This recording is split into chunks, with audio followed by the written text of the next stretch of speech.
5 year of age who has never been vaccinated. यदि बच्चे को वैक्सीन नहीं लगा है, यदि किसी बच्चे को 1 से 5 साल की उम्र तक कोई सा भी वैक्सीन नहीं लगा है, तब बच्चे को कौन सा वैक्सीन है जो दिया जाएगा। ऑप्शन में है यहाँ पर आपको 3 dose of DPT OPV 1 month apart along with booster dose after 6 months, measles 2 dose 2 ml vitamin A solution, या फिर DPT 1 OPV 1 measles and 2 ml of vitamin A solution, first second third dose of DPT, या फिर measles OPV vitamin A solution और DPT booster dose. तो मैं यहाँ पे बता दूँ 1 से 5 साल की उम्र तक बच्चों के मोस्ट ऑफ दी वैक्सीन है जो कंप्लीट हो जाते हैं। तो यहाँ पर वो होते हैं DPT के 3 डोज हो जाएंगे, OPV का पहला डोज है, उसके साथ ही साथ बूस्टर भी हो जाएगा 6 महीने के बाद, मीजल्स के 2 डोज दे दिए जाएंगे और 2 ml विटामिन ए सॉल्यूशन है जो दिया जाएगा। तो यदि किसी बच्चे को 1 से 5 साल की उम्र तक कोई वैक्सीन नहीं लगा है तो यहाँ पर इतने उसको दिए जाएंगे। क्लियर। नेक्स्ट वन, क्योंकि DPT का जो पेंटावेलेंट है 6, 10, 14 वीक्स में दे दिया जाता है, ओरल पोलियो वैक्सीन का 0 है तो जन्म के समय दे दिया जाता है, फिर 1 महीने का हो तो फर्स्ट दिया जाता है, विटामिन ए दिया जाता है सॉल्यूशन 9 महीने में, जब मीजल्स दिया जाता है 9 के बाद में 3 महीने का ब्रेक देके 12 महीने की उम्र के बाद है जो दूसरा डोज दे देते हैं। इस तरीके से पूरी वैक्सीन यहाँ पे दे दी जाएंगी। Next one is the priority intervention under adolescent health programme are.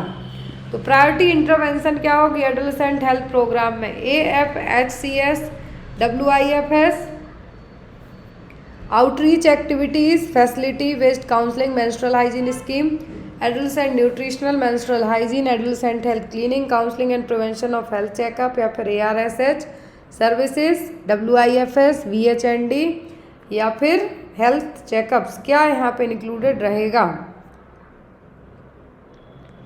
तो वो होगा यहाँ पर एडोलेसेंट हेल्थ प्रोग्राम के तहत एडोलेसेंट न्यूट्रिशन, मेंस्ट्रुअल हाइजीन, इसकी भी योजनाएं हैं, जैसे कि एक सबला योजना है, एडोलेसेंट हेल्थ क्लिनिक, काउंसलिंग और हेल्थ चेकअप यहाँ पे इसका हिस्सा रहेंगे। क्लियर। RBSK राष्ट्रीय बाल स्वास्थ्य कार्यक्रम, RKSK राष्ट्रीय किशोर स्वास्थ्य कार्यक्रम, ये सब इन्हीं के लिए है, RKSK स्पेशली। RMNCH+A है जो यहाँ पर +A इंक्लूड होता है एडोलेसेंट हेल्थ के लिए। Next is national health protection scheme is flagship programme under. तो नेशनल हेल्थ प्रोटेक्शन स्कीम है किस प्रोग्राम के तहत है? National family planning welfare programme, health and wellness centre, प्रधानमंत्री जन आरोग्य योजना, या फिर आयुष्मान भारत। ये सभी स्कीम एग्जाम में आपको आती हैं। तो नेशनल हेल्थ प्रोटेक्शन स्कीम हिस्सा है आयुष्मान भारत योजना का। किसका? आयुष्मान भारत योजना का हिस्सा है। तो यहाँ पर जो आयुष्मान भारत योजना है क्या है? आयुष्मान भारत योजना या फिर आयुष्मान भारत डिजिटल मिशन के नाम से भी नाउअडेज इसको जानने लगे हैं। इसको प्रधानमंत्री जन आरोग्य योजना या फिर आयुष्मान भारत प्रधानमंत्री जन आरोग्य योजना के नाम से जानते हैं। इसमें बहुत सारी है जो स्कीम्स इंक्लूड की गई हैं। तो इसी के तहत ये भी है कौन सी? National health protection scheme. किसके अंदर है? आयुष्मान भारत के तहत। नेक्स्ट इज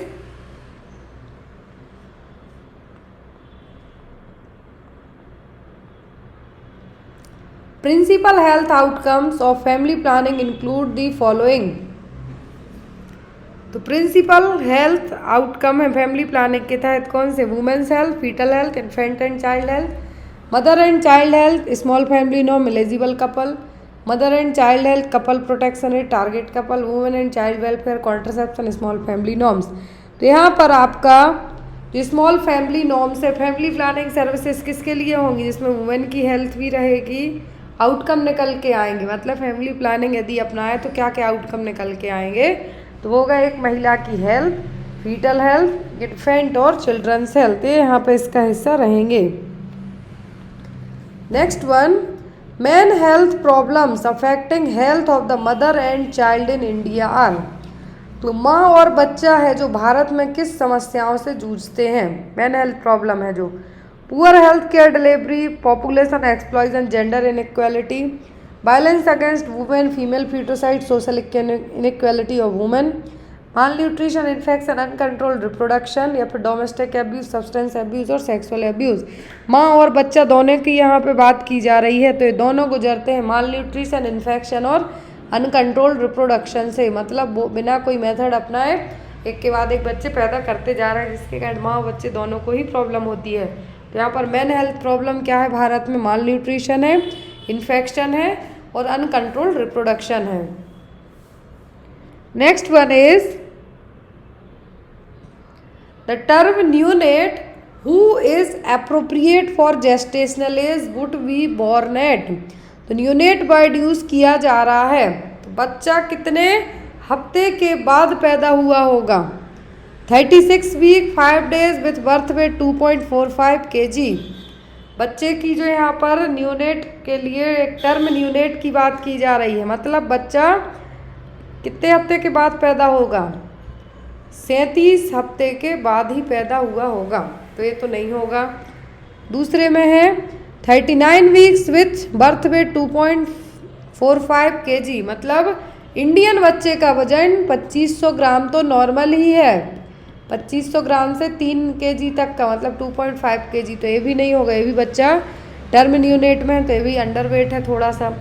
फिर 42 weeks 1 day with birth wait 2.6 kg, 41 weeks 5 day with birth wait 2.6 kg। कौन सा बच्चा यहाँ पर इस कैटेगरी में फिट होगा? तो वो होगा यहाँ पे आपका ये वाला। न्यूनेट की बात की जा रही है। 41 हफ्ते 5 दिन का, 42 वीक 1 दिन हो गया, तो यहाँ पर पोस्ट टर्म हो जाएगा। क्या हो जाएगा ये? Post term. देखिए कितना ट्रिकी सा क्वेश्चन है, क्वेश्चन इतना छोटा सा है कि टर्म न्यूनेट है जिसमें एक एप्रोप्रिएट जेस्टेशनल एज क्या होगी। तो यहाँ पे देखिए वजन तो सही दिया है कि 2.6 kg रहेगा, लेकिन जब बच्चा आफ्टर 42 वीक के बाद पैदा होता है तो वो पोस्ट टर्म प्रेगनेंसी में कंसीडर हो जाएगा, टर्म में नहीं आएगा। यदि बिलो 36 होता है प्री टर्म में आ जाएगा, फिर 37 के पहले होता है तो प्री टर्म में। लेकिन यहाँ पर देखिए 39 वीक के साथ अंडरवेट दिया है, ये भी अंडरवेट दिया है, ये दोनों में वजन सही है लेकिन एक पोस्ट टर्म है और एक टर्म है, इसीलिए ऑप्शन 4 आपका सही होगा कि 41 हफ्ते 5 दिन हुए हैं, बर्थ वेट 2.6 kg है, तो ये टर्म न्यूनेट में कंसीडर किया जाएगा। Next one is baby birth weight of less than 1000 gram is termed as. देखिए यहाँ पर लो बर्थ वेट की हमने कई कैटेगरी पढ़ी हैं, low birth weight, very low birth weight, extremely low birth weight, और यहाँ पर SFD बेबी, मतलब यहाँ पर कौन से बेबी होंगे? Small for dead babies. क्या है? Small for dead babies. तो यहाँ पर आपका आंसर क्या होगा? यदि बच्चा 1 किलोग्राम से भी कम वजन का पैदा हुआ है तब वो किस कैटेगरी में आएगा? तो वो आएगा हमारा extremely low birth weight babies में। यदि 1500 से होता, कितना? बिलो 1500 होता तो very low birth weight, below 2.5 kg होता मतलब 2500 ग्राम से कम होता तो लो बर्थ वेट होता। फिर यहाँ पर क्या होगा आपका? स्मॉल फॉर डेट, मतलब टाइम पूरा हो गया, सब हो गया, बच्चा पैदा हुआ तो साइज छोटी है, वजन कम है, वो हो जाएगा। Next one is dose of injection adrenaline 1/10,000 for neonatal resuscitation is. ये भी एग्जाम में, एम्स के एग्जाम में बहुत आया है, पहले नॉर्सेट में तो बहुत पूछा गया है। तो यहाँ पर इंजेक्शन एड्रेनालिन का न्यूनेटल रिससिटेशन में कितना डोज होगा, यहाँ पर वैल्यू भी बताई गई है। तो ये यहाँ पर होता है आपका 0.1 to 0.3 ml पर kg body weight.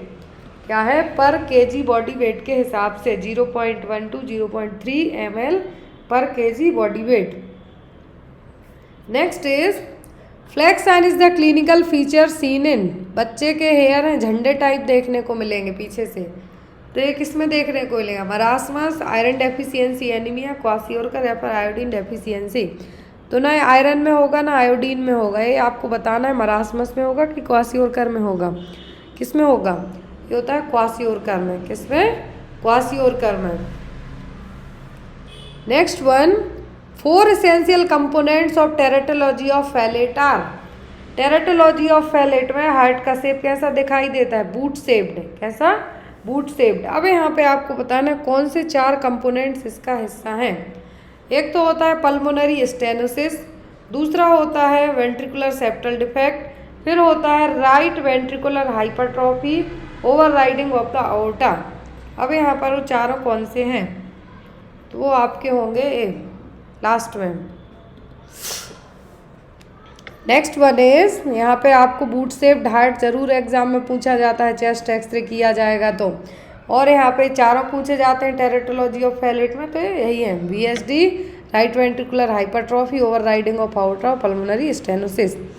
Next one is injection soda bicarbonate should be diluted in. Soda bicarbonate को किस में डाइल्यूट किया जाता है, नॉर्मल सलाइन में, डेक्सट्रोज सॉल्यूशन, रिंगर लैक्टेट या फिर डिस्टिल वाटर में। तो यहाँ पर जो सोडा क्या है, सोडा बाइकार्बोनेट है, क्या है, सोडा बाइकार्बोनेट इंजेक्शन है।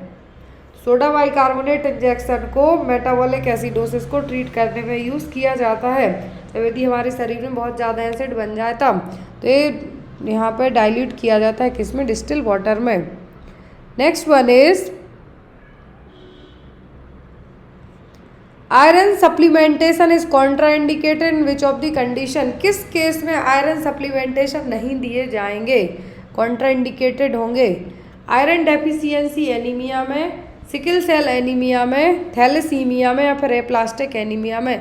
आपने अभी तक तो यही पढ़ा, एनीमिया की कंडीशन हो जाए तो आयरन दे दो तो ठीक हो जाएगा, फॉलिक एसिड दे दो, लेकिन यहाँ पर देखिए किस केस में हमें नहीं दे सकते हैं, iron deficiency anaemia, sickle cell, तो ये नहीं दे सकते हैं हम किस में, थैलेसीमिया में। किस में नहीं दे सकते हैं, थैलेसीमिया में है जो हम आयरन नहीं दे सकते हैं, याद रखिए आप, क्या है, थैलेसीमिया में आयरन है जो हम नहीं दे सकते हैं।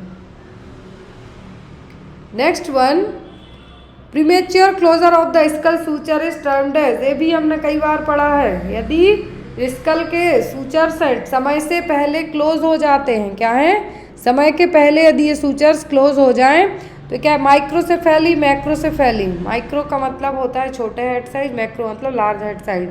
क्रेनियोस्टेनोसिस या फिर न्यूरोसाइटोस्क्लेरोसिस, तो ये कहलाता है क्रेनियोसेंटोसिस।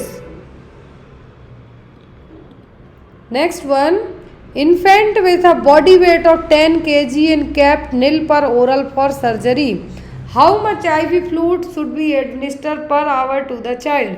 यदि बच्चे का वजन है जो 10 किलोग्राम है, उसको क्या रखा गया है, निल पर ओरल रखा गया है किसी सर्जरी के लिए, तो कितना IV फ्लूइड आप बच्चे को देंगे, तो वो दिया जाता है 40 ml पर आवर के हिसाब से, क्योंकि बच्चे का वजन कितना है, 10 किलोग्राम है, तो यहाँ पर जो फ्लूइड का वॉल्यूम आप देंगे बच्चे को पर आवर के हिसाब से वो कितना होगा, 40 ml।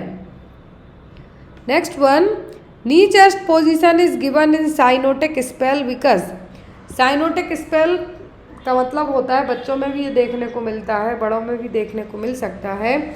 साइनोटिक स्पेल में होता क्या है कि रोते रोते आ करके रह जाएंगे, लेकिन एक तरीके से हमें कहेंगे कि बच्चे जनरली होता है या फिर जिनको हार्ट डिफेक्ट हो उनमें प्रॉब्लम देखने को मिलती है कि रोते रोते आ करके रह जाएंगे, उनके लिप्स हैं जो ब्लू टाइप हो जाएंगे, सांस नहीं लेंगे, वो साउंड नहीं निकालेंगे, तो ये क्या कहलाता है, साइनोटिक स्पेल। ऐसे केस में बच्चों को नीचेस्ट पोजीशन प्रेफर्ड की जाती है, क्या है, नीचेस्ट पोजीशन प्रेफर की जाती है। Cyanotic spell tetralogy of Fallot में भी कॉमनली देखने को मिलता है। तो ये नीचेस्ट पोजीशन क्यों दी जाती है, It reduces peripheral resistance and pooling of blood in the peripheries. It increases peripheral resistance and pooling of blood in the peripheries. It increases right to left side या फिर it increases peripheral vasodilatation। क्यों यहाँ पर ये position है जो इस्तेमाल की जाती है, क्योंकि यहाँ पर पेरिफेरल रेजिस्टेंस बढ़ेगा, ब्लड है जो पेरिफेरीज में जाके भरेगा, जिसके कारण जो बच्चे को जो ऑक्सीजन की सप्लाई भी रुक जाती है उस दौरान कुछ समय के लिए, तो वो कंप्लीट होगी। टेरेटोलॉजी ऑफ फैलेट या फिर कंजेनाइटल हार्ट डिफेक्ट या फिर कॉमनली बच्चों में देखने को मिलता है, बच्चों की उम्र जब 2 साल से कम हो। आपने सुना होगा बच्चा रोते रोते सांस चढ़ा लिया है, तो ये वही है, लेकिन इसको मैनेज कैसे किया जाता है, या तो बैक साइड है जो आप 1-2 बार उसको पुश करिए या फिर उसको नीचेस्ट पोजीशन में बिठाइए, क्योंकि उस दौरान बच्चा है जो उसको तो अता पता कुछ नहीं रहता, मैनेज आपको करना पड़ेगा। Next one, human milk contains how many gram of protein.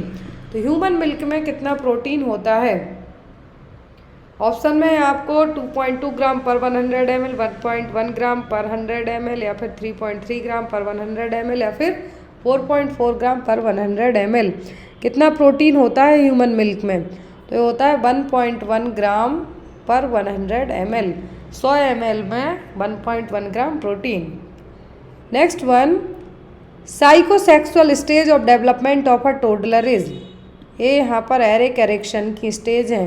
क्या है? एरेक्शन की स्टेज है। तो इसमें साइकोसेक्सुअल स्टेज किस एज में देखने को मिलेगी? ओरल स्टेज में, सॉरी टोडलर में जो साइकोसेक्सुअल स्टेज है वो कौन सी होगी? ओरल स्टेज, जेनाइटल, फैलिक, या फिर एनल स्टेज। ये हमने बहुत पढ़ी हैं, कई एग्जाम में आई भी हैं। तो ये होती है एनल स्टेज। क्या है? Psychosexual stage. क्या है यहाँ पर आपकी? साइकोसेक्सुअल स्टेज ऑफ डेवलपमेंट है। Sorry, psychosexual stage of development किसने दी थी? एरिक्सन ने नहीं, सिगमंड फ्रॉइड ने, सॉरी फॉर दैट। तो यहाँ पर सिगमंड के द्वारा ये जो दी गई थी, क्या है? सिगमंड के द्वारा दी गई थी। ओरल स्टेज है किसके लिए? इन्फेंट के लिए। किसके लिए? इन्फेंट के लिए। टोडलर के लिए क्या है? Anal stage. क्या है? Anal stage. फैलिक स्टेज होती है जो प्री स्कूलर होते हैं। क्या है? प्री स्कूलर, मतलब 3 से 6 साल के। फिर आपकी आती है कौन सी? जेनाइटल, तो जो प्यूबर्टी एज में रहेगी। Next one, asphyxia refers to a combination of. Asphyxia में किस किस का कॉम्बिनेशन देखने को मिलेगा?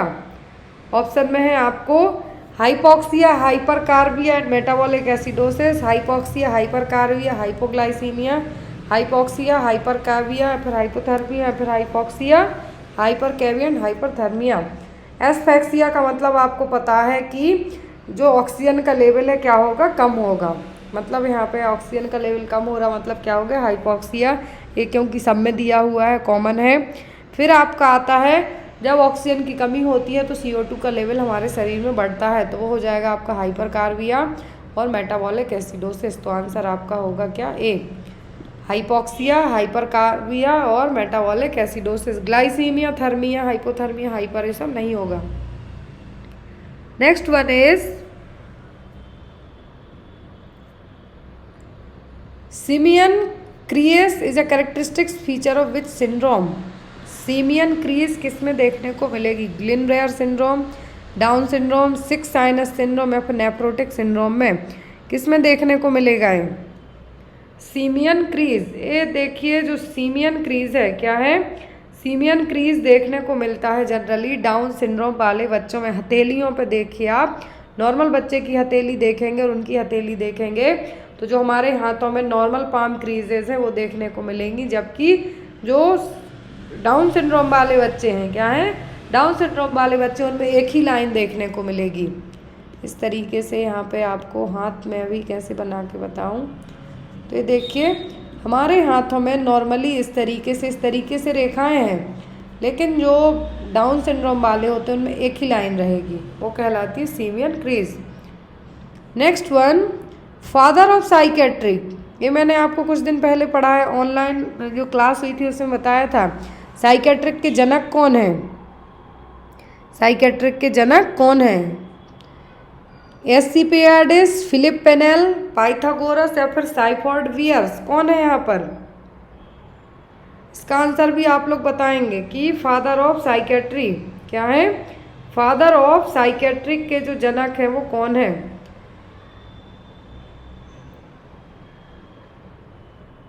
तो फादर ऑफ साइकेट्रिक कौन है? Philippe Pinel. क्या है? Philippe panel.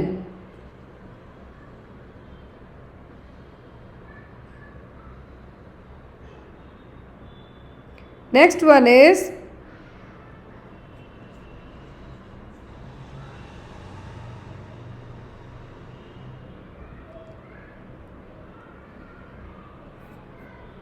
repetitive and non-purposeful movement carried out uniformly in the absence of external stimulus is known as। बाहर कुछ भी है ही नहीं, क्या है? बाहर का कुछ है ही नहीं, एब्सेंस ऑफ एक्सटर्नल स्टिमुलस है, लेकिन आप बार बार, और जो नॉन पर्पसफुल मतलब जरूरी ही नहीं है वो मूवमेंट करते हैं, वो क्या है? मैनरिज्म, ट्रिमर्स, प्रिजर्वेशन, या फिर स्टीरियोटाइप्स। क्या कहलाएगा ये? ये कहलाता है आपका स्टीरियोटाइप। क्या होगा? Stereotype. Next one, which neurotransmitter is involve in movement, pain, perception and memory. तो कौन सा न्यूरोट्रांसमीटर इन्वॉल्व होगा? आपको कोई दर्द हो रहा है, आपकी याददाश्त को लेके, आपके मूवमेंट को लेके हिस्टामिन, डोपामिन, एसिटाइल कोलिन या फिर नॉर एपिनेफ्रिन। कौन सा होगा यहाँ पर? तो वो होता है एसिटाइल कोलिन। कौन सा? Acetyl choline. Next one, which of the following is not a component of mini mental status examination. MMSE 30 points होते हैं, हमने पढ़ा है। कौन सा नहीं है? कौन सा यहाँ पर नहीं है? ओरिएंटेशन, अटेंशन, कैलकुलेशन या फिर इंसाइट। MMSE में कौन सा हिस्सा यहाँ पे नहीं है? 30 पॉइंट्स पढ़े हैं हमने MMSE के। तो MMSE जो स्केल है, क्या है MMSE जो स्केल है, इसमें क्या क्या चीज़ें हम चेक करते हैं वो सब हैं, लेकिन कोई एक नहीं है। तो MMSE में हम ओरिएंटेशन भी चेक करते हैं, अटेंशन चेक करते हैं, कैलकुलेशन भी चेक करते हैं। अब यहाँ पर जो चेक नहीं होगा वो क्या होगा? इंसाइट। क्या होगा? इंसाइट।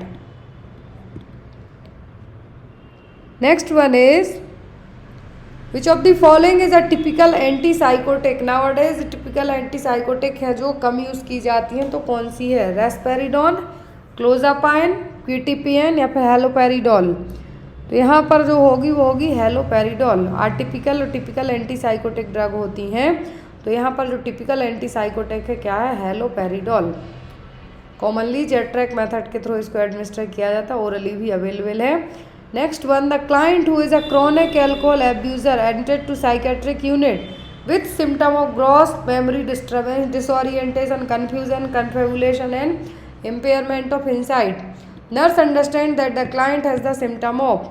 तो यहाँ पर यदि आपका कोई क्लाइंट साइकेट्रिक यूनिट में एडमिट हुआ है, लंबे समय से शराब एब्यूज़र रहा है, शराब पीते रहा है, उसको कंफ्यूज है, डिस्टर्ब है, डिसओरिएंटेशन, कुछ समझ में नहीं आ रहा कहाँ है, ना उसको अपने बारे में कुछ भी अता पता है, तो क्या है? Wernicke syndrome, Korsakoff, alcohol induced mood disorder या फिर एल्कोहल हेल्यूसिनेशन। ये क्या कहलाएगा? ये कहलाता है कोर्साकॉफ साइकोसिस। क्या है? कोर्साकॉफ साइकोसिस। वर्निक्स होता है तो थायामीन देके ट्रीट कर सकते हैं, लेकिन ये क्या है? कोर्साकॉफ साइकोसिस। Next one, irrational fear of being in place away from familiar setting of families known as. घर से दूर रहने पे किसी किसी को बहुत डर लगता है, वो क्या है? अगोराफोबिया, सोशल फोबिया, एक्रोफोबिया, फिर एल्गोफोबिया। कौन सा फोबिया कहलाएगा? अपने घर बाहर घर से दूर रहने में, वो कहलाता है agoraphobia. Next one, which of the following is not a neurotic disorder. इनमें से न्यूरोटिक डिसऑर्डर कौन सा नहीं है? Phobic anxiety, OCD, catatonic schizophrenia या फिर सोमेटोफॉर्म डिसऑर्डर। कौन सा है जो न्यूरोटिक नहीं है? तो वो है कैटाटोनिक सीजोफ्रेनिया। कैटाटोनिक सीजोफ्रेनिया बहुत रिस्की होता है, क्योंकि आपकी बॉडी में आप इस तरीके से पोस्टर बना के बैठ जाएंगे कि खुद को हार्म पहुंचा सकते हैं। हालांकि ये सभी प्रॉब्लमेटिक है, लेकिन कैटाटोनिक सीजोफ्रेनिया साइकेट्रिक डिसऑर्डर है, न्यूरोटिक नहीं है। नेक्स्ट वन, रिपीटेशन और mimicking of bird heard is termed. जो सुना आपने वही रिपीट किया। जनरली ये बच्चे करते हैं, लेकिन साइकेट्रिक पेशेंट में देखने को मिलेगा रिपीट कर रहे हैं, मिमिक्री कर रहे हैं। जो सुनते हैं वो क्या? इकोलेलिया, इकोपैरेक्सिया। तो ये कहलाता है क्या? इकोलेलिया। क्या कहलाएगा? इकोलेलिया। जो सुना वही रिपीट करना। Next one is a nurse in prenatal clinic is assessing a 28-year-old woman who is 24 weeks pregnant. Which of the following finding would lead the nurse to suspect that the client has mild preeclampsia? ये देखिए 28 साल की महिला है, 24 हफ्ते की गर्भवती है, प्रेग्नेंट है। तो एज अ नर्स आप पता कैसे करेंगे कि उसको माइल्ड प्रीएक्लेम्सिया है? कौन से लक्षण बताएंगे? Glycosuria, hypertension, seizure, haematuria, blurry vision, decreased urine output, hypertension, oedema, proteinuria, hypotension, burning, micturition और वॉमिटिंग। माइल्ड प्रीएक्लेम्सिया मतलब बीपी क्या हो रहा है? हाई हो रहा है। तो ये हाइपोटेंशन आपका नहीं होगा।